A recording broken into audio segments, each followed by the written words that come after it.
Hello, boys and girls. This is Aunt Fernita, and I have a wonderful story for you about my favorite Bible character, Queen Esther.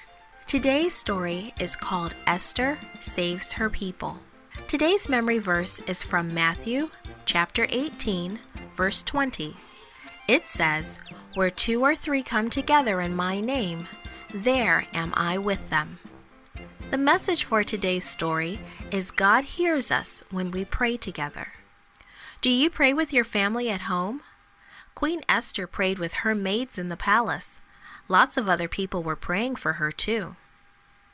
Esther, the little orphan Jewish girl who lived in a foreign country, had grown up to be queen. Cousin Mordecai had raised her to love and honor God, but he had also told her not to tell anyone that she was Jewish. Mordecai didn't want the king to change his mind about Esther.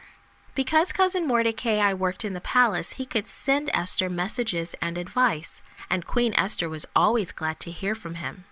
One day, after Esther had been queen for about 5 years, she got a very important message from Mordecai. The king's important helper, Haman, had tricked the king into making a terrible new law.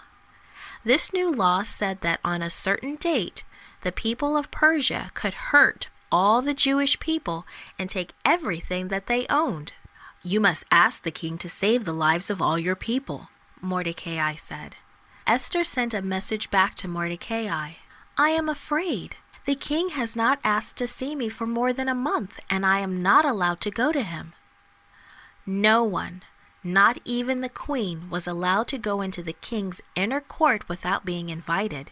Anyone who did so would be killed, unless the king held out his royal scepter. Mordecai sent another message.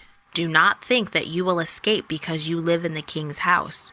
Maybe you were made queen by God just to help your people." Queen Esther made up her mind. She sent a message back to Mordecai. "Gather all the Jews in the city. For 3 days, do not eat anything. Spend all your time praying. My maids and I will do the same thing. On the 3rd day, I will go and see the king. And if I die, I die." On the 3rd day, Queen Esther said a last prayer and put on her royal robes. Bravely, she walked into the king's inner court. The king looked up. Who would dare come before him without an invitation? Why, it was Esther. The king smiled and held out his golden scepter. "What is it, Queen Esther?"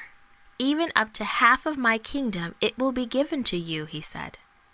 Esther reached out and touched the tip of the scepter. Then she invited the king to 2 special dinners.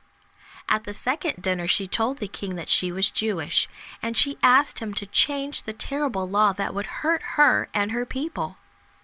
The king knew then that he had been tricked into making such a horrible law, but the law could not be changed. So he wrote a new law that said that the Jews could protect themselves. When the day came, no one tried to hurt them. The Jewish people had been saved by Esther's bravery and prayers. God had heard their prayers, and he hears your prayers too. God likes to hear his people pray. This podcast was brought to you by Gracelink.net and Studio El Piso. For more children's resources, please visit Gracelink.net.